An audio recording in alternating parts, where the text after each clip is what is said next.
Hey everybody, this is Craig Garver. Welcome to Everyone Loves Guitar. We got a great guest today, great fantastic band out of Montreal, Canada with Sei Nakauchi Pelletier, and he's with a band called, he's the leader pretty much of the band called Teke Teke. Awesome music. Quick shout out and a thank you to Grant Paval for hooking us up. Quickly, Sei is a founding member, band leader, and lead guitarist of the Japanese-Canadian band Teke Teke. He's a primary songwriter along with lead singer Maya Kuroki. And when he's not making music, he's extremely talented. As if you listen to his music, you'll hear he works as a film and television composer, and it's easy to see why he's so successful at that. The band's based out of Montreal, and musically, the band dips their toes in psychedelic rock, prog, and eleki, which is a type, which I'm sure I screwed that pronunciation up, but it's a type of surf rock that's native to Japan. It's very fun, melodic, and exciting, and it originated in the 60s. 6 other members in the band besides Sei, including rhythm guitar, vocalist, bass, horn player, flute, and keyboards. The band's released 3 EPs and 2 studio albums, including their latest album called Hagata. Maya sings in Japanese, and even though you don't understand the lyrics, I mean, unless you speak Japanese, there is absolutely no problem feeling the vibes and the emotion of music. And I would really encourage you to check out their videos and their music because it's very unique. It's very exciting. And they just put out a great vibe. And these guys are all A1 like musicians. They're extremely talented and really tight. So that being said, Sei, thanks so much for your time. I appreciate you coming on the show, man. Hello, Craig. Hello, everybody. Thank you for having me. Oh, my pleasure, man. So let's get into this. Once the band got together, what were some of the challenges early on as far as like getting gigs and building a following? Yeah, I can't really think of any big challenges because the thing is we started out as a tribute to this guitarist, Takeshi Terauchi, Japanese guitarist, and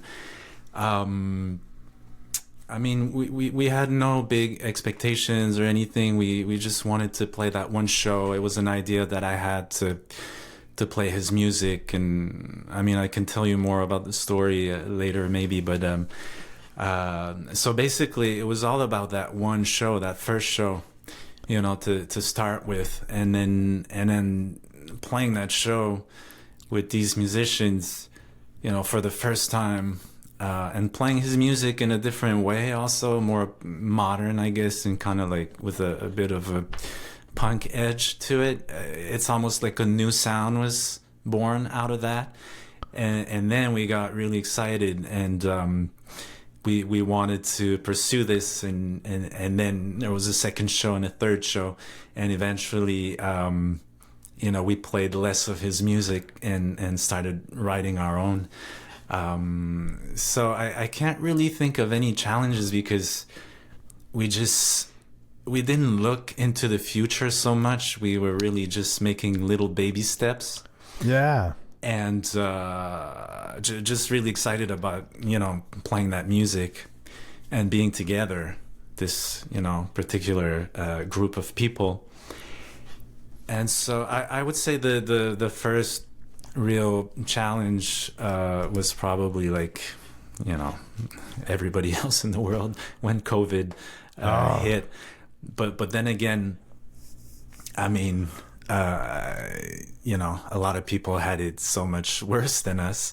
Sure. And even just other bands, because we didn't have any like big tours or anything canceled but COVID was a bit of a challenge because we had an album in the can, and you know, we were super excited about it and eager to release it, but somehow we made it happen, and we released it during the pandemic, and you know, signed a deal with a record label. And anyway, so I mean, and also when we started, we had because we've been in other projects and bands, and we've been around in the local scene.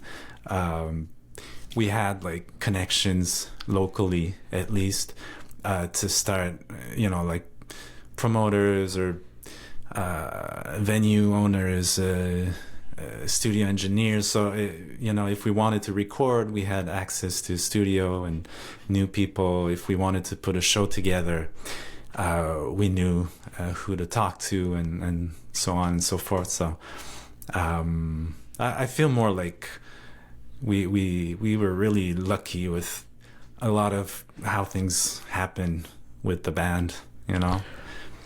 It seems like, you know, when you said we didn't look into the future so much, and when you start organically like that, I think there's probably a lot less, you don't have that pressure on you, and it probably allowed you to be yourselves and be free a little bit, I would imagine. Absolutely, yeah. That's and cool. I usually, I use that word a lot with Teke Teke, organic. Everything seems to happen very organically with this band, and I think that's why, it felt very special from the beginning. Like, just everything was just flowing, and like I said, no big expectations, and you just go with the flow, and then things happened, and in weird, cool ways, you know, like serendipitous, and like just the people we met too, and the team that we got together to help out with this band, and everything happened like organically, like you said. I think throughout my life, I've noticed when you're open to that, that's when things sort of go your way. But when you're so like willful, I mean, you have to be, you know, driven, and you have to pursue whatever you're trying to do. But when you're so like obsessed with getting to a certain place at a certain time, in my experience personally, it doesn't work as much as when you are open to like, hey, let me see, I like what I'm doing, let me see where it goes, kind of a thing. And so that's great, man. I'm glad it worked out like that for you. Thank you. I really enjoy your music, and unfortunately, I don't think it's really well known here in the States. And we talked about a little bit before we turned the cameras on. The first exposure I had to Aliki was the band Seatbelts, which I know they came around in the 90s, and Aliki's originated much earlier. But for people listening, if you have kids or if you're into Japanese cartoons, there was a cartoon my sons used to watch called Cowboy Bebop, and this band Seatbelts, they produced and they created a lot of great music for that cartoon series. And I was wondering, is Aliki still popular in Japan, and how did you personally get turned on to that style? Yeah, Eleki is probably not as popular now as it was. I mean, the first time it appeared in Japan in the 60s. But, well, basically, Eleki means electric guitar.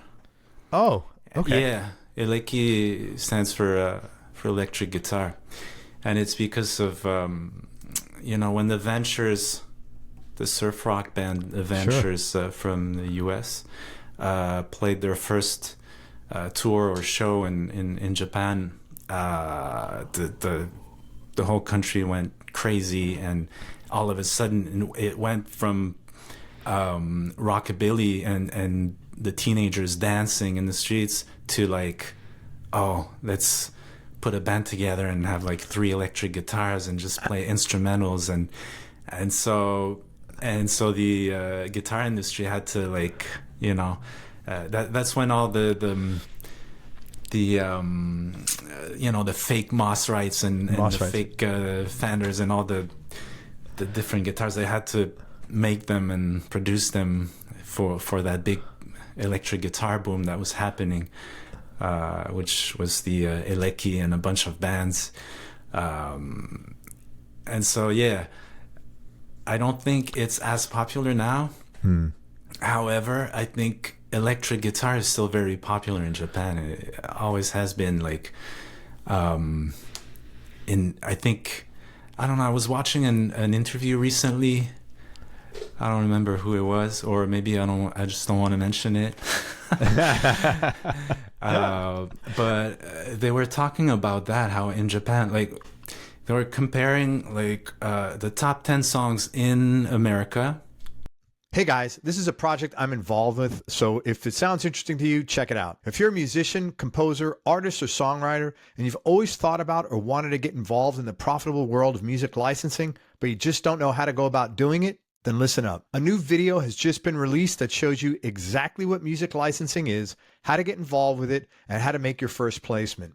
Or if you've already made some placements, you'll also discover how to create a system that lets you make more placements more consistently. This free training video is called Where the Money's Hiding in the Music Business in 2023, and you can find it online at musicreboot.com. This video shows you how to create the financial stability you've always wanted and how to take advantage of the current explosion of opportunities in music licensing due to streaming and the internet. So check it out online now at musicreboot.com. Guys, today's episode is brought to you by Lewitt Microphones. For a limited time, Lewitt is giving Everyone Loves Guitar listeners 20% off any microphone in their catalog, including their top-end mics. Now, I've been testing this cool-looking Lewitt LCT 440 Pure for the last few months, and it's outstanding. And if you go to everyonelovesguitar.com/Lewitt, you can see my review of this microphone, as well as some other professional recording artists' reviews of two of Lewitt's most popular microphones, as well as get your 20% discount code. The mics come with a 30-day guarantee and a 1-year warranty, so there's absolutely no risk involved here. Just go to everyonelovesguitar.com/Lewitt, Lewitt, to get your discount code and to check out some short videos with in-depth information to see what recording and performing with Lewitt mics is like. They were comparing the top 10 songs in America. Right now, there was only one song with an electric guitar in the arrangement. Right. Whereas in Japan, you still take a top 10. You take the top 10 songs and you have like an electric guitar or a solo at some point in all of them? those songs. All of them, yeah. Wow, that's fantastic. So it's like it stays in, and the person that was saying that it's, well, his thought was that it's probably because of the traditional instruments in Japan, the traditional, especially the shamisen, which is like a Japanese banjo. Mm-hmm.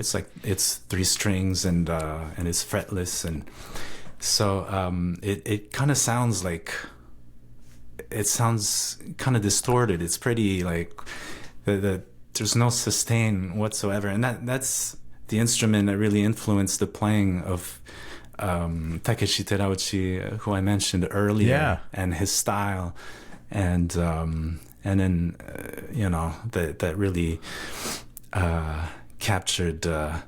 Like for me as a guitarist, I don't really think of myself as a guitarist per se.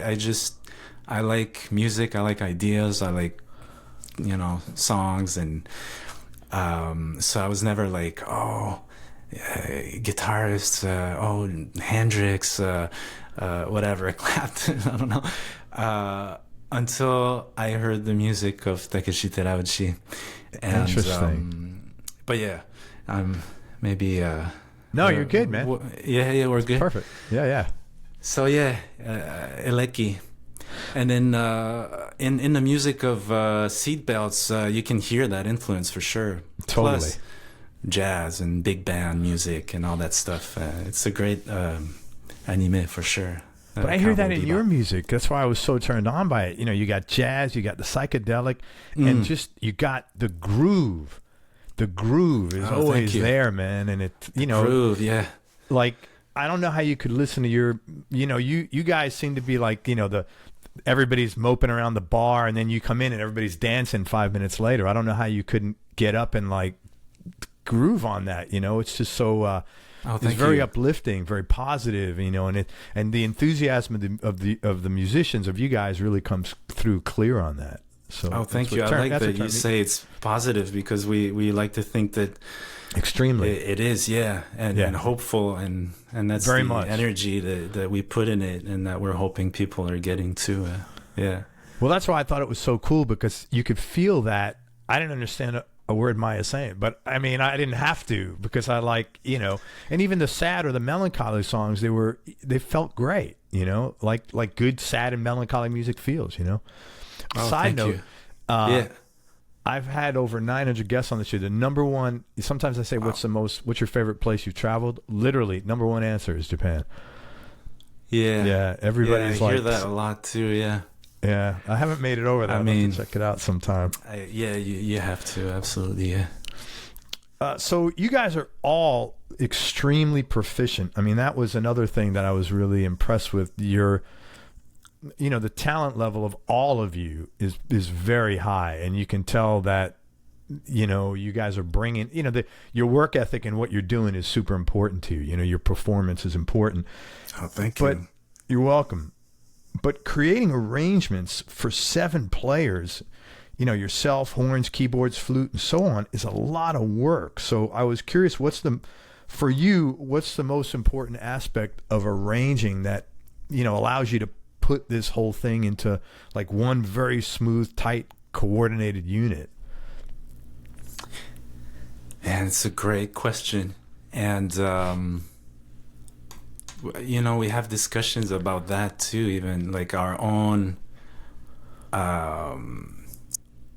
songwriting process and creative process. It's a work in progress. And I think it's probably the first time for everybody in the band to have like a project with 7 people like that and this kind of instrumentation. So we're kind of like all just learning as we go. And but I think ultimately, from the first album to the second, it really evolved a lot, and we had to put a lot of thoughts into how to craft songs as a 7-piece band. And I think probably to answer your question precisely, it would be, I think everybody now is able to visualize the music as a whole and not think too much, not to be too self-focused or too instrument-focused, and think of the big picture as a whole.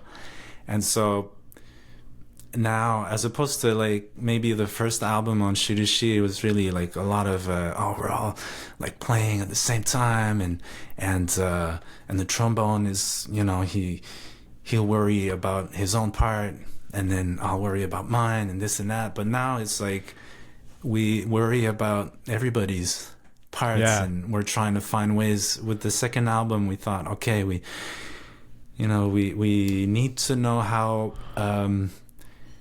We have to leave a space for whenever the trombone will take the lead, or if it's really important to know when not to play, maybe even more so than playing. And so we worked on that a lot. The other thing too is that for the first album, I brought a lot of the music and the songs already kind of figured out or put together. Whereas this, and then we kind of deconstructed the music and put the pieces back together. That's what I always say. And then the second album, I knew it wasn't worth going through not the pain, but the journey of like putting pain. a whole. It's energy, man, and it's I mean, for me, it's just I tend personally to like get really excited about an idea, and then I just follow the flow, and for me it's like, okay, this song will be done by the end of the day, right? But then when I bring it to other people for them to be able to connect with it and find their place in the song, I have to open up and say like, well, we can do whatever with this. It's not figured out. It's not a final version. Sure. Not until everybody has contributed and found their place in it, and so that was the big lesson for me going into the second album. Right. And the end result is always for me like, wow, I never would have gone there on my own. Right. Absolutely not. Well, props to you for being so open-minded and allowing that to happen.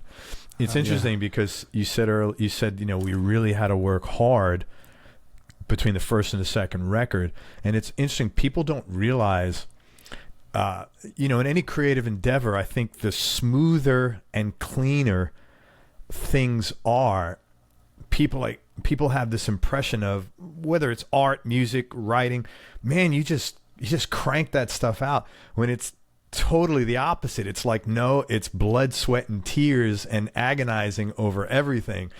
People don't understand, I don't think, the work behind how that thing comes out like magic. It's not, it's not random pot luck. Yeah. I would agree with that. Yeah. The only difference is that we love it. Yeah. Right. Well, that comes pain. through. We love. We love the process. Too, even if it's hard. It's when you're with the right group of people and there's respect, and at the end of the day, when you're out of the studio, you go have dinner and you all relax, and when you can do that, it's all good. We love it. That's awesome, man. Yeah. Well, that comes through in the music. Thank you. Let me talk about some of my favorite Teke Teke tracks. Oh yeah. And the new album Hagata on Shirushi from 2021. Let me pull it up here. So you got a song on there called Barbara, and it's such a cool surf track, and it really rocks. And to me, again, boom, you put the needle down on that thing, everybody's up dancing, who's not dead anyway, right?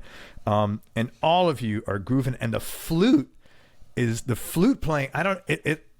That is so cool how the flute it's sort of like guides you on those passages where it's prominent. What's the backstory to that track? Oh my God. It's so funny. It started with just a story, something that happened to Hidetaka, the rhythm guitarist in Teke Teke.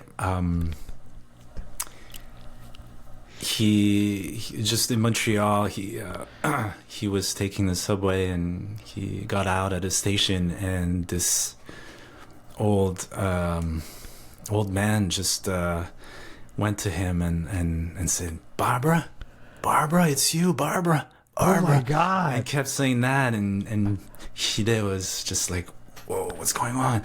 Who's Barbara? And so basically, that's when wild, he told man. me that story, I just I thought it was so funny, and I started thinking about, I don't know, just the energy of that situation. Yeah, inspired the music. But it used to be a lot slower. It's funny because we have like demos of, when we were working on the songs, and it was much slower, and you could feel the sort of shuffly rhythm to the song. And when we went into the studio, I remember we recorded that song pretty late at night, and I remember feeling everybody was kind of like edgy, and we thought, you know what, I think maybe it was the engineer, Seth, at the time. He said, you should play that song like way faster, like right now, no click. And so we just found like a tempo, a click to start with, and just went into it, and that's the version that's on the album. So it's way more it's way faster and more energetic. And such a cool track. And then Maya wrote lyrics from like based on the story, on Hidetaka's story, but then kind of like tweaked it and gave it more depth, I guess. So yeah, that's very cool. Really interesting how that comes. That's really cool. All right, I hope I don't butcher this. Tekagami, yeah. Tekagami. Yeah, it seems like in Japanese the accent is on a different. Like here, in English, the accent's generally on the second syllable, and it seems like a lot of the words in Japan the accent's on the last syllable. I have to try to keep that in mind. Yeah, and E-R-A. And yeah. Teke, yeah. And I or E. So Tekagami, really beautiful song, very peaceful, and I found it was, quite cinematic towards the end. I could see that in a movie track. Tell me about that, the backstory. What's the meaning of that track? Yeah, Tekagami means a hand mirror. Okay. And while the music was meant to be kind of it's a bit like Japanese ballads from the 70s, or like pop enka type of music, where the music was really melodic and sometimes even kind of like joyful and everything, but the lyrics were quite dramatic and sometimes very dark, you know, or could talk about really heavy duty issues. Uh-huh.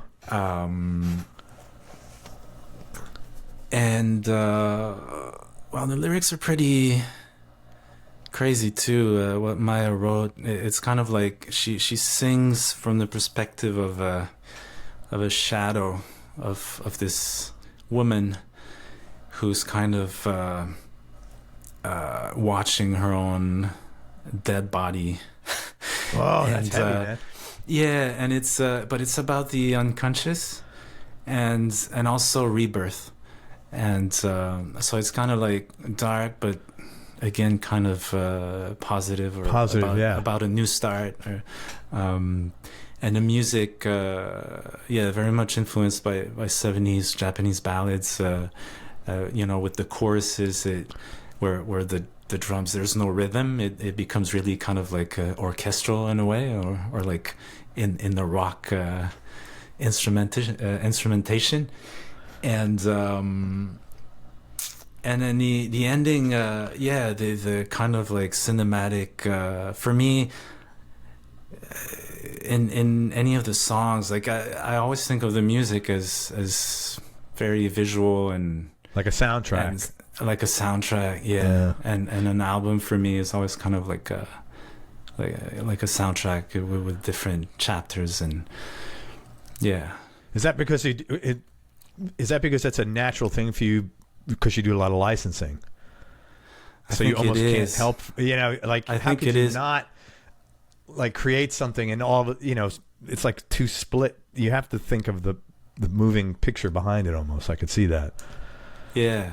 And Totally everybody get that. in this band is really like, you know, we talk about films a lot and the way we talk about the music is almost kind of like a director would, you know, like it's putting the pieces together. It's like working on a song. It's like editing a movie and all of that. So, well, I love that song. Yeah. It's really beautiful. Thank you so much. All right, and off the new album, Hagata, man, I hope to God I'm not going to butcher this. Setagaya Koya? Oh, yeah. Perfect. Well, don't expect that again. Let me just tell you that. You're doing great. That track is awesome.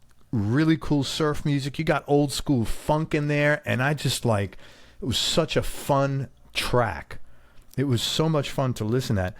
And I read an article online that Maya's lyrics are about the loneliness she felt as a child, even though she grew up in a supposedly sort of like upscale family community. And that song is so creative because you have so many different styles in there and so many different movements. And I don't even know if you can answer this, but when you sit down and you create a song like that, how do so many different ideas come to you for the same track? I mean, it's I'm not like blowing smoke up your butt, but it's pretty brilliant to be able to think of that. Thank you so much. And then to be able to actually make that work. Yeah. I mean, it's funny, you know, you work on songs for a certain period of time and then you record them, and then after a while you can't stand those songs. You have to stay away from that for a while, and then once you listen back, you try to remember like how it all came together, and to me it's still kind of a mystery. I'm like, whoa, how do we, you know, not to brag or like it's pretentious or anything. I'm just saying, like, really it is a mystery, and I think about that stuff a lot, just in general, like in creation and you know, making things. But for this song, well, first of all, the intro, you know, if we get more technical, the kind of the intro, that's kind of like, a lot of people hear it kind of like almost like a shaft, like a Japanese shaft. It's just funky soundtrack. This for me was influenced a lot by a Japanese composer who did a lot of film soundtracks. He did a lot of music for the Kurosawa movies. Yojimbo is Oh, yeah. One. Yeah, the music of that film. And then there's this one film called Kill. It's a samurai movie. The film isn't that great, really. It's not a Kurosawa movie.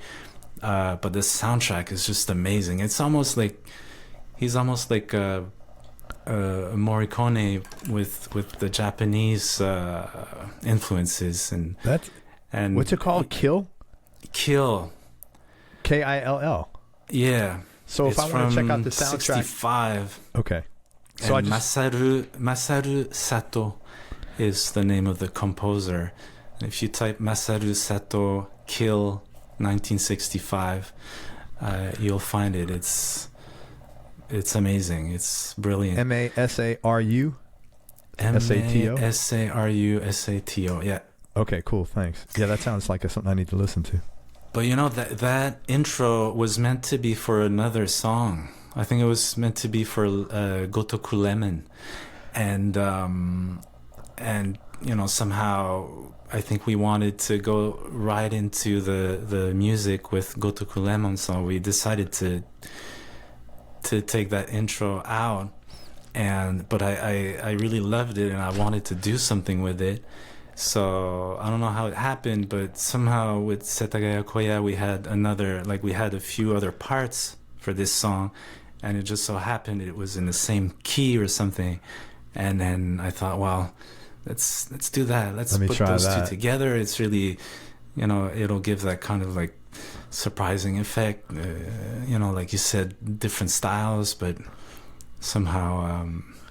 Oh, dude, that was a home run. Like kind of like a movie again. You know, the editing can go one way. It can be smooth, or it can be telling a different story and feel like it's a bit jumpy or whatever. But yeah. Oh, that's it's a really cool track. Thank you. Yorei Zanmai. Yeah. I'm sure I've screwed that up. Yurei Zanmai. Yeah, that's... Yeah, I'll let you say it. I'm going to let you say all the Japanese words. Yurei Zanmai. Yeah, that's a weird one. That's a... Yeah. So I read that your initial demo wound up being the final track for that song. And again, to me, this is another like creative home run, because you have a series of things going on that just build and build and build to a great climax. Like you got the percussion early on, then you got the horns building, then you do this like fuzz guitar thing, which is like very cool, but that pushes even harder. And then what I thought was really cool, and it was totally unexpected, fades out to like complete silence. And again, this is another track I can see placed in a license and placed into a movie. But tell me about that track, because it was like very exciting. Yeah, the demo version is not what you hear on the album. I think what happened is that it's probably the only one song that kept the exact same form and structure as the demo version. I don't know exactly why it happened. Sometimes it's just like that. It's like, I guess everybody was down with, you know, how the demo, how it was structured and everything. So we ended up just playing it. Also, I must mention that this track it was just a demo that I had made that I didn't know it was going to be a Teke Teke song. I just interesting. had it, but I was really curious. I was like, you know, this could be interesting with the instrumentation that's available with Teke Teke. And it always starts like that for me. It's almost like it's a fantasy. It's like, wow, you know, I have the great chance and opportunity to do this with these people and to have a flute and I mean, Yuki plays the flute and traditional Japanese flutes, but also keyboard and taishokoto and a bunch of other instruments. And when I say she can play them, she can really play them. Like, I'll just sing her something and she'll play it right away on any of those instruments. That's awesome. So when you have access to that, it's pretty crazy. Like it's just, you know, you get the response right away, and you know how it's going to sound like, and it's very exciting. And so I just thought, well, let's do this. Let's try that song, and everybody just jumped in. And then in terms of the trombone and flute arrangements and the things they're doing, they kind of, well, we all figured these things out together, and same thing with the fuzz guitar. And I think we kept that stuff for the last minute in the studio. We experimented a lot with like pedals and effects, and working with the engineer producer Daniel Schlepp. So yeah, that song came together kind of pretty quickly, actually. That's amazing. You must be pretty prolific to have so many songs like at the ready, and like, well, I didn't even write this for this, but let me try it. So you must be writing all the time. But you know what? Like, it's not like I have a bunch of demos and I'll go like, pick one up and say. Usually, I'll just go from nothing, from scratch, and maybe I'll have a concept of a song, or like Barbara, a story triggered an idea, and then I'll just follow it. But I have a bunch of like little parts, little ideas that I keep on my phone in case, when I have time, I go back and listen. Sometimes I push and try to bring them to the next level. That's awesome. What pedal did you use for that fuzz? Because it sounded pretty cool, and I think you had like maybe a little echo on there, maybe. Yeah, I kind of always keep sort of a very short slapback that's always on. Yeah, I believe, but very subtle. Like you can only notice it if it's off, really, like a tiny bit. But once it's on, it's not like, oh, it's not that obvious. But I like to have it. It's just a little more, gives it a little more. It sounds wider. Yeah, totally. And then for the fuzz, I believe we used an old vintage MXR blue box. Oh, okay, cool. But I also use, it's either that or a Creepy Fingers Figure 8 pedal. The Creepy Fingers, it's a company ran by a member of Fu Manchu. Oh yeah, Fu Manchu. Bob. It's Bob Balch's, right? Yeah, isn't it? I think it's Bob. Yeah. I know the band, dude. I don't know if you could. Okay, you see that picture up there? That's a Nebula. Okay. That's a Nebula album cover. Yeah, and I know those guys are closely related, or some of those. Yeah, so they make a lot of interesting fuzz pedals that I like, and this one, the Figure 8, is based on. I don't know. I don't know that stuff so well, but on the chip or whatever that Os Mutantes were using, a very kind of nasal. It sounded fantastic. I'm going to check that. I'm going to look online and see that pedal. It sounded, because I'm not a big pedal guy, but that sound was pretty cool. It was a little different. It wasn't a typical conventional fuzz. Yeah, I dug that, man. Yeah, I think that's Bob. Actually, it's either the Bob Balch is, I think, the guitar player. It may be him or the bassist, but I know I've seen. I think on social media, once in a blue moon, you see a little thing about that. Yeah, I know Fu Manchu. Actually, my older son is a big Fu Manchu fan, funny enough. Tell me what are the top 3 musical experiences you've had, and what made them so much fun? Oh, man. I'm getting into the deep questions. Top 3 musical experiences. I mean, I remember a bunch, but if I go back as far as like I can remember just playing the first show, or like, I mean, for me it was just like in a school gym, but it was my first time playing through a sound system with a mixing board and a PA and all that. And when you hear your guitar amp mic'd and that big sound, and also it was pretty much empty, so the room was empty, so just that big sound and the drums, and for me it really, like, oh my God, it stayed with me. That's awesome. Was this in Canada or back in Japan? It was in Canada. Yeah, because just so you know, I was born in Japan, but I grew up in Canada, in Montreal, in Quebec. Okay.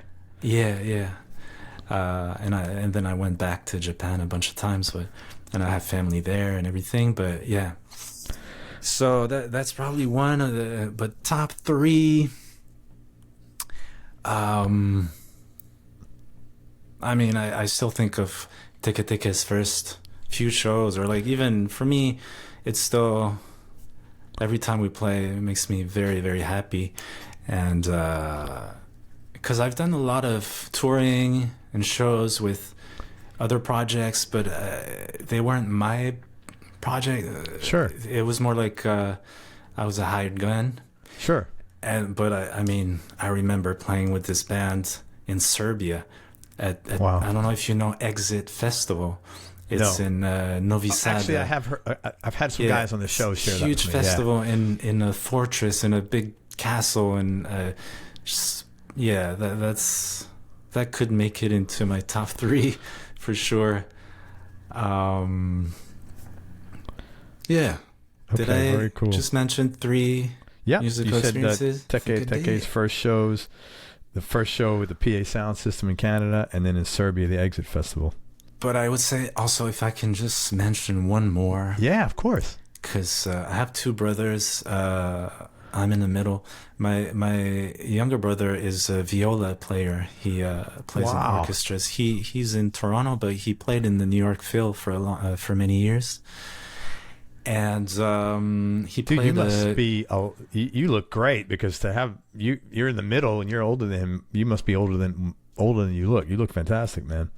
Oh, thank you. Your brother's in the Philharmonic in New York. He wasn't in there when he was 12. I know that. No, but he did start the violin when he was 6. Oh, so he's like a prodigy, like a child prodigy almost. I like to think so. That's awesome. And when he played a concerto for viola by William Walton. I think it was maybe some kind of contest or something, but when I saw him play that, I mean, I cried the whole time, and oh man, it was absolutely beautiful, mind-blowing. That's really, and very emotional. Any recorded music? I believe he does. Yeah, I mean, with the New York Phil, probably Toronto Symphony. What's your brother's name? Give him a shout out in case people want to check him out. Yeah, Sei Nakauchi Pelletier. Raimi. Remi. Remy. Okay. Remi Nakauchi Pelletier. Nakauchi Pelletier. Awesome. Thank you. That's nice, man. That's a good story. I'd like to hear that. Thank you. Did your parents get you into music? Like, what did they do professionally for work? Were they musicians? So definitely the music. Everything comes from my parents for sure. Like, my dad was a cinematographer, photographer, wow, filmmaker, cameraman. He passed when I was 13. Oh, I'm so sorry, man. Yeah, that's terrible. No, thank you. Really sorry. Yeah. But everything. So everything from movies, music. It all came from my dad. Like the rock and roll.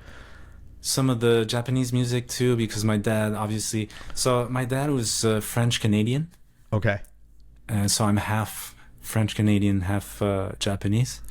My mother is Japanese, and she's still very much alive and healthy. Awesome. And and they met in Japan. That's cool. So my dad was big on. He spoke Japanese, English, French. He was big on all the British bands, British invasions, and obviously 60s, 70s, but also a lot of the music from Japan of the same era. And then my mother was also into that and liked the rock and roll, but was also very much into classical music and opera and all that. So you had a really well-rounded, incredibly well-rounded musical household, actually. Yeah, absolutely. That's great. And I still have a lot of their records. Oh, that's cool, man. Great records, yeah. Did you ever hear the Japanese writer Haruki Murakami? Yeah, of course. So I'm a big fan of his, and I think it's so cool because he's always got he's always got a scene in his book in a jazz club. Yeah. And you can just feel the guys, like, you just know the guy's so much of a jazz fan. And I don't know, he's the only Japanese writer I'm familiar with, but, he's got certain things like spaghetti, boiled eggs. He's such a brilliant, he's so brilliant, that guy. I don't know how he gets 500 pages of like taking you on this journey, and it's freaking mind blowing, But I love these references. And I always, when I'm reading a book, I try to envision what a jazz club might look like, listen to Miles Davis in a modern day jazz club or something like that. It must be kind of it's just a good, he's just such a good writer. The visuals, it's come pretty easily. Yeah, I agree. I'm a big fan too. Yeah, he's awesome. Say, was there ever any specific moment that was pivotal in your decision to pursue music, or did you just sort of, was it almost like the family business? It was like a natural thing. Yeah. It was a natural thing. It was actually a survival thing. Basically, yeah, I just mentioned the death of my dad. When I was just 13, I was just starting on the guitar, actually. And I would say that's basically what saved me going through the dark times. And yeah, absolutely. That's when something switched in my mind, because all up until then, I was more into like sports and physical stuff, physical activities, but it's amazing that I got my hands on an instrument around that time. So it really kept me grounded and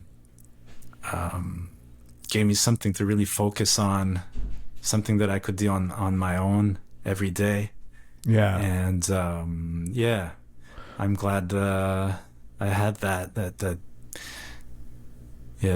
way to process go your on grief. And Yeah. yeah. Music's such process everything, actually. Yeah. Yeah.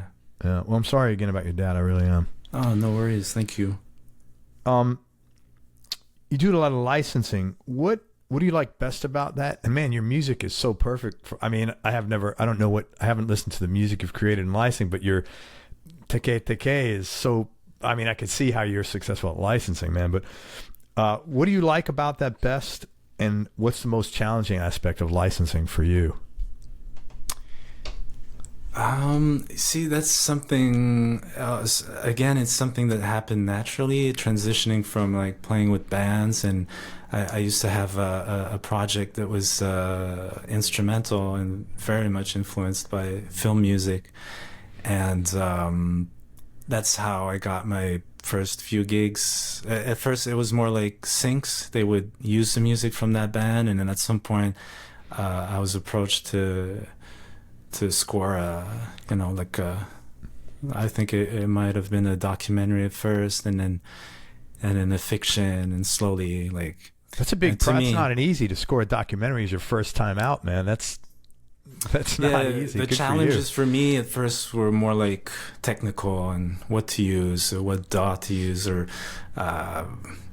so you do what you can. You start with what you have, and sure, and then slowly you get more familiar with the right equipment and all that. But I think the core thing, for me, the most important and probably the most interesting aspect of scoring is the communication part, and communicating with the director. And because I'm really kind of like, it's very rare that they're just going to say, you can do whatever you want. Oh, you get notes up the wazoo. Give me, yeah. So, of course. And I want to work. It's a collaboration, and that's what I'm into. And I want to, of course, bring in my ideas and hopefully some kind of signature. But I'm it's a service I'm doing. I'm there to to try to understand what the story is and how the director wants to tell it, and you know how he or she wants the whole thing to come out, and that's what I like, I think. Yeah.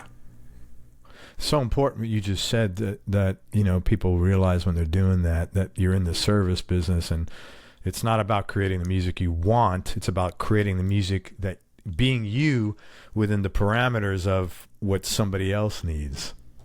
Yeah, finding that spot where you can both meet and Right. be creative and hopefully like do something great together. And yeah, Definitely, man.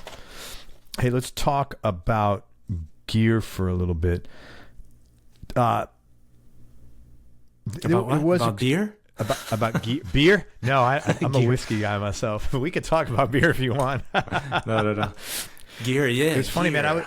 I was out with someone the other night. A buddy of mine was in town, and we went out to smoke a cigar, and he got a beer, and I can't even think of the last time I drank a beer. It's probably when I was like 12 or something like that. I've never been wow. Yeah, I've always been a spirits guy, not really a beer drinker. And I've had Japanese whiskey. It's quite good. Yeah. So let me ask you this. Talk about what's your go-to guitar right now, and what other two guitars would round out your top three? Go-to guitar right now, and you know, always has been, as far as Teke Teke is concerned, it's the my late 70s Univox High Flyer Phase 3 in white, made That's a in beautiful Japan. guitar. That's a Yeah, I think so beautiful too. guitar, man. Somehow this one, it's not a Univox logo on it. It's written Unichords. It's very strange. I've never seen any other like that. But I bought it for very cheap from a friend here, and I think I got it refretted. But other than that, I mean, for me, I've had other guitars too, and at some point you're like, oh, maybe I should try something else, or like, you know, maybe I should have something that's a little more high end or whatever, and I just keep going back to this one. I just like the sound. I like, it's not that easy to play. It's a Univox. Oh, yeah. The only Univox I've seen is there was this blues artist, and I can't think of his name right now, but there's a lot of videos of him, and he has an old Univox, looks like a Les Paul basically. But I didn't even know I'm not familiar with Univox outside of that, so I'm shocked to hear that's a Univox. I thought it was some sort of off, or like a Fender, you know, like a Japanese Fender or something. Nope, it's a Japanese imitation of the Mossrite guitars, basically. From the late 70s. This one, yeah. I love the tone on it when you're playing clean. Or I mean, it's nice, man. That's a very clean guitar sound you get out of that. Thank you. It's weird. This one is it has no sustain whatsoever, but I like that because I play it kind of like like Terauchi would, kind of closer to the bridge, you know, and it gives it a percussive kind of sound. You get the high end for sure. Yeah, kind of like a shamisen, actually, the instrument I was talking about earlier. Okay. And so it's really like twangy and percussive, and yeah, I like that. And then I use another one when I need a little more sustain, and that one is I use it a little more now. It's a real, it's a Mossrite, but from the Kurokumo factory in Japan. The only company or factory that was that had the permission to make Mossrite guitars, like, you know, with the Mossrite logo and everything, like, you know, Mossrite approved. That's cool. Which, you know, not to brag about Japan or whatever, but for me, they make some great and guitars. it's debated online too if you go on forums and stuff like that. A lot of times the ones that, you know, that come out from that factory are actually, you know, it's a matter of taste, but for me, I like them better than the Californian ones. Sorry. No, dude, I don't have it now, but I had a mid-90s Strat. I paid like $700 for it, and it was awesome. And the only reason I got rid of it is I just wasn't playing it a lot because I'm not really a Strat guy.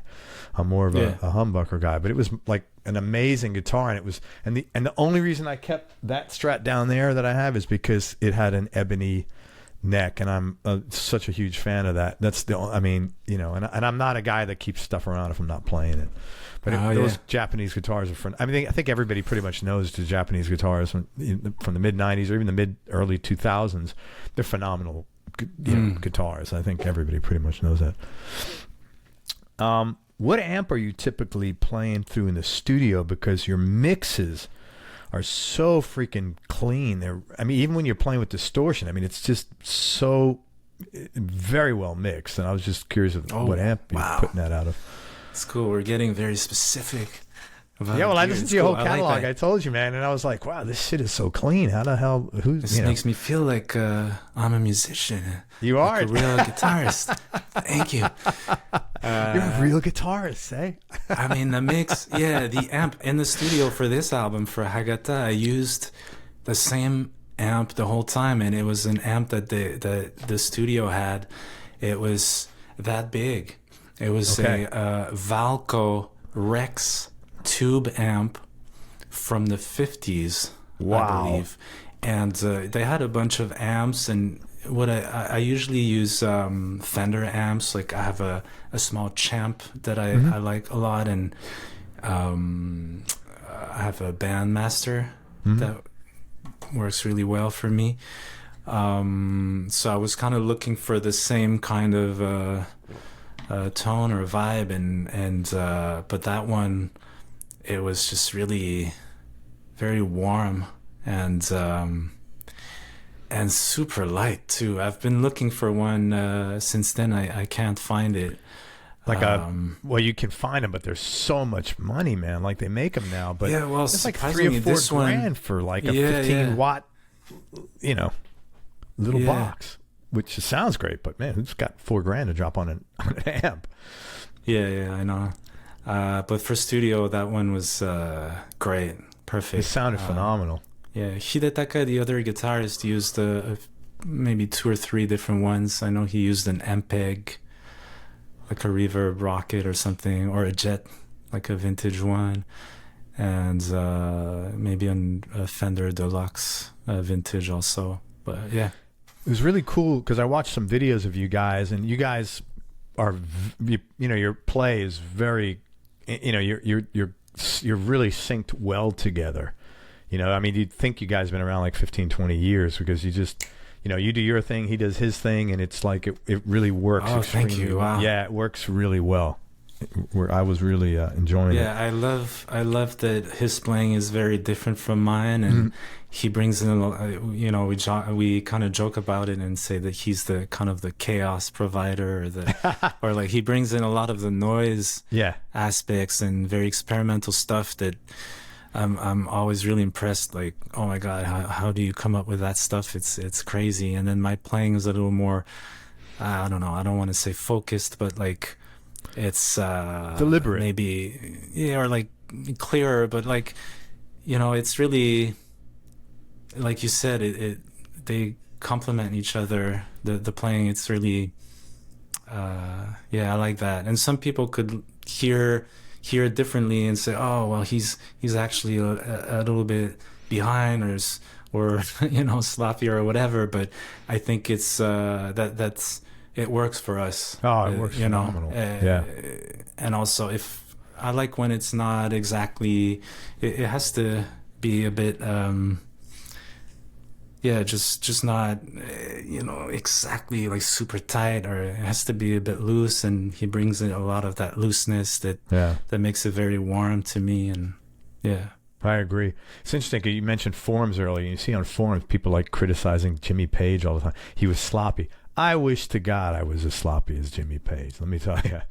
I mean, like, I don't even understand how you criticize Jimmy Page, but I mean, anyway, that's why I don't stay on forums a lot. Do you have a worst gig ever story? Worst gig? Probably. I dream about that a lot. I have dreams where gigs go so wrong. And Dude, you got to write a song about that now. yeah, I That'd mean, be a good song. it feels very real all the time. But worst gig, I don't know. The one time I can think of is was actually a Teke Teke show, early, like maybe a year after we started or a year and a half. I don't know. It was in Toronto, and I don't want to say there was a lot at stake, but there was an A&R guy who came, flew to Toronto to see us play, and we were discussing with labels, and also some, agents or people were there to see us. And I think it was probably the worst Teke show we've ever Oh my God. done. Yeah, just What a lot happened? of technical stuff that happened. I just remember we used to we had this MPC that we were using to trigger samples, and we had an intro to the show that didn't work, and then I just remember Maya going on stage and knocking my guitar stand, and my guitar just went pow, just as I was I had to take it, and then some cable got disconnected on the bass at some point. Anyways, and the lighting I just remember the lighting being so chaotic, and I couldn't see myself, see what I was playing and everything. It was really pretty bad. Sounds stressful. Yeah. But we played through it, and sometimes it's for us, we think it's like really bad, and sometimes it isn't, Right. I think it was probably still kind of okay for the audience. Did the record execs approach you after the show, or? We had breakfast the next day, yeah. Dude, there you go. I don't think it affected any of the talks. It didn't go through for other reasons. I don't think it was the show, really. But yeah. That's awesome. But you learn from those those situations for sure, and you take it and you move on. For sure, man. Hey, tell me your top 3 Desert Island discs. Just for right now, because that changes all the time, obviously. Right now, yeah. Desert Island. Well, there's always this one record. It's from the 70s. It's a Japanese singer. Her name is Nakajima Miyuki. And the album is Aishiteru to Aishiteru to itte kure. Yeah. Aishiteru to itte kure. That's the album title from Nakajima Miyuki. I have it on record. It's my parents, and one of the first, besides maybe some Morricone soundtracks and the Beatles and the Stones, maybe the first music I heard, and it's really beautiful, and the production is actually very. The quality of the production, the taste, the vibe, it's very, very good. It's amazing how some records are like that. Like you listen to it 20, 30, 40, 50 years later, and it's like, man, this holds up. If it was released today, it would be a hit as well. Yeah. It's really amazing when you consider that so much time has passed. Yeah, and also, I mean, there's so much for me in that album that's attached to it, like just memories and all Sure. that. So that for sure is always one I keep in mind. I would probably bring like Monk's Dream. Okay. Thelonious Monk Quartet. Yeah, I like Thelonious Monk. And I'm huge on hip hop. I listen to a lot of rap music and beats, and I love Yassine Bey, and I would probably bring Black Star's latest album, No Fear of Time, from Yassine Bey and Talib Kweli, and Madlib produced. Maybe I would bring those 3, and I'd have a good time on that island. Very cool. Tell me, say, best decision you ever made. Best decision I've ever made. That's a hell of a question, eh? I know. It's tough. My God. I mean, I would say to keep at it. You know, when I just started the like playing an instrument, and it was the best decision to keep living. You know, to keep at it and try to go through those darker days and yeah. I Very mean, cool. I've made other good decisions in my life, I think. Made a lot of bad ones, but Oh yeah. if it's to take me here where I am today, I'm good with all that. Yeah. That's what we were talking about before, and yeah, right. It's what's going on right now that got you here. Do you have any hobbies outside of music? Hobbies. I like to think that they're maybe more than hobbies. I don't think like, or maybe it's just me trying to convince myself that, because I'm curious about a lot of things. I like to try things. I like to stay physically active. What do you do? Well, I do. See, I like boxing. I don't fight. I do boxing training. I love it. I'm kind of addicted to it. So you must be like just cardio, like super. Your cardio must be awesome. That's I so do what tough. I can. It's so tough, yeah. Oh my God. I come out of those training feeling like, wow, it's just, and then my body hurts the next day, like all over. But I don't know. There was always something about boxing, and I think it might come from my dad, because I remember there was a lot of boxing movies or documentaries, which I still love to this day. But I'm no way like, it's, you know, I'm really not I'm a peaceful guy. I don't like confrontations. I use my head.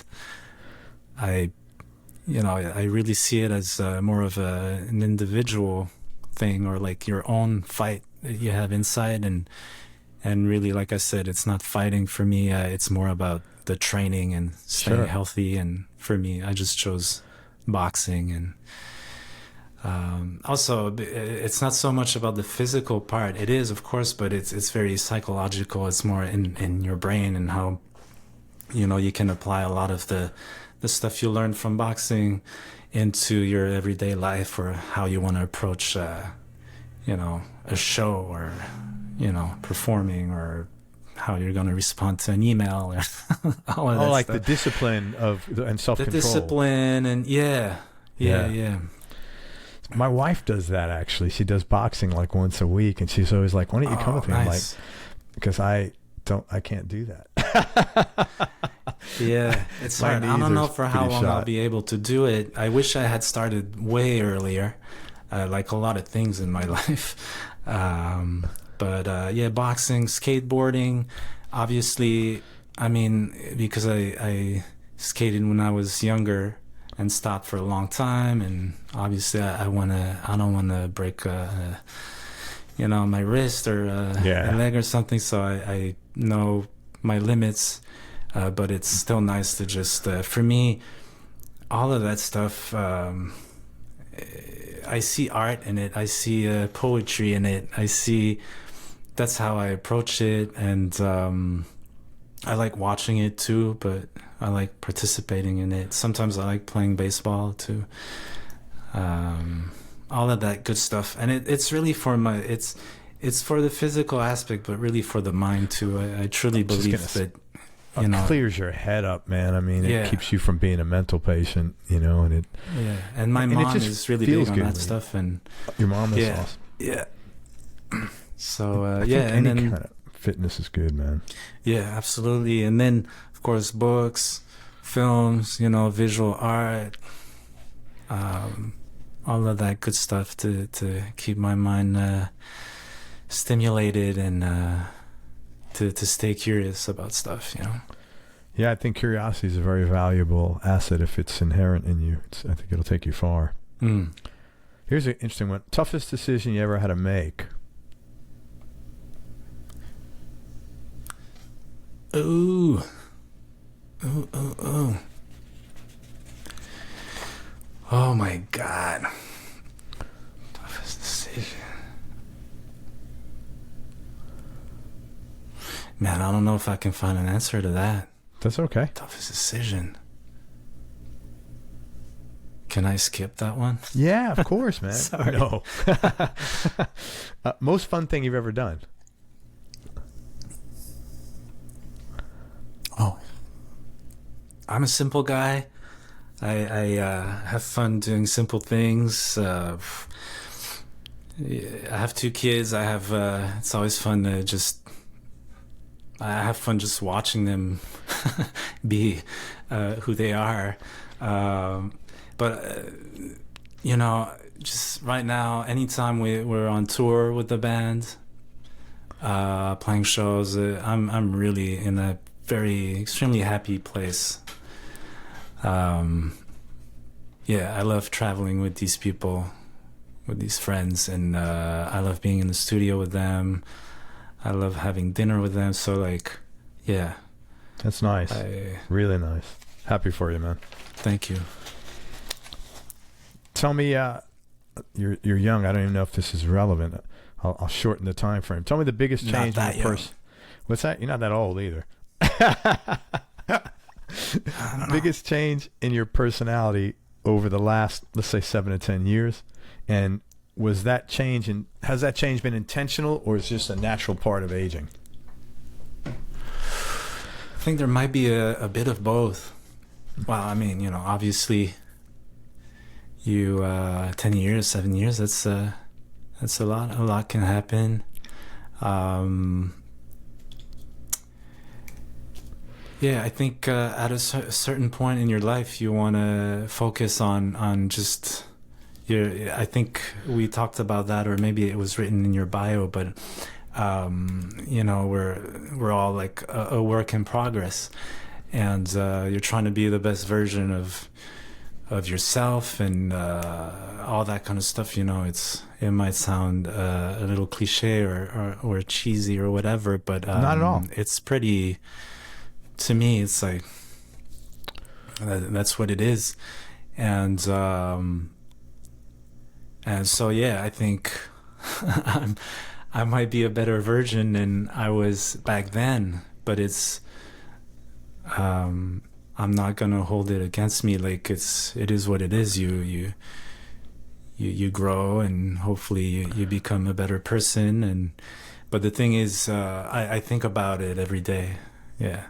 And yeah, well, I think if you're clearly a driven guy, and I think you have to think about that every day if you're driven, because those two things are congruent. You know, you're push. People who are driven aren't like, well, I'm driven at work, but I'm really lazy in the rest of my life. That doesn't, you know, how you do one thing is generally how you do everything.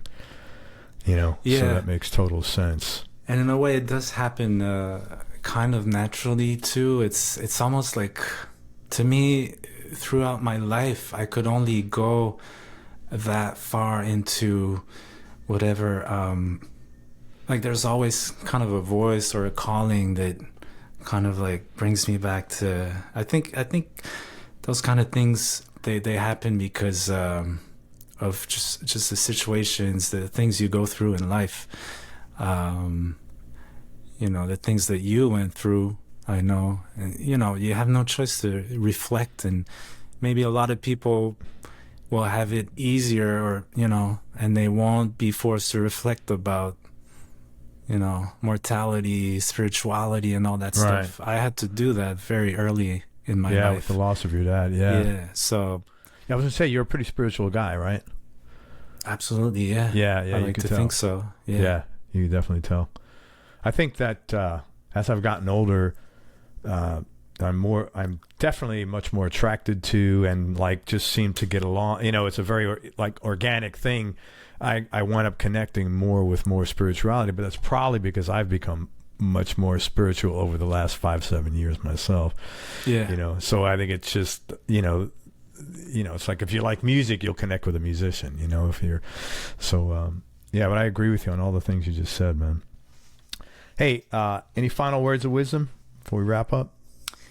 Final words of wisdom. I mean, you know, we were talking about curiosity. I would say, like, when you can stay curious throughout your life, I mean, that will solve a lot of problems, I think. Or like, it just means you have to open up and learn more and take the time to get to know things, and more knowledge is just more, you know, that's how it goes.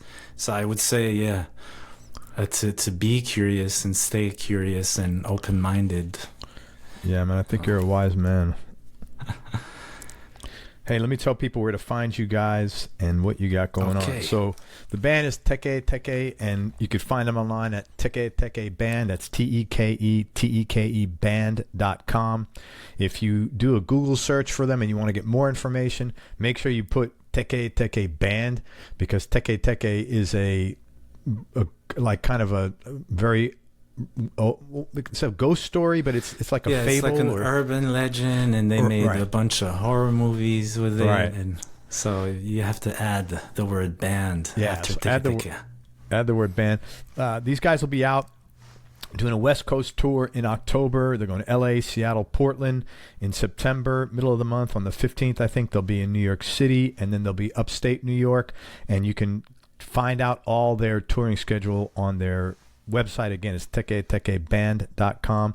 And also follow the band on Instagram and on Facebook and potentially TikTok, to be determined. Anything else you'd like to promote, Say? Anything I missed? I want to promote peace.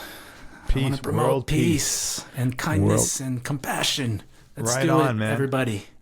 I agree with you there. Kindness and compassion. I'm going to write that down because that's a nice thing to put in my mind as we end this interview. Hey, man, thank you very much for your time. I appreciate everything. Thank you so much, Best of luck, and I hope we get to connect one time if you're down in Florida. Hang on a second. I'm just going to wrap this up. Everybody, thank you so much for listening. If you enjoyed this, please share it on your social media channels. We appreciate your support. Thanks very much to Sei Nakauchi Pelletier and the members of Teke Teke for all the great work they're doing, and for spending time with us. And most important, remember that happiness is a choice, so choose wisely. Be nice, have fun, and go play your guitar, and I'll see you next time. Peace out, everybody. I'm out.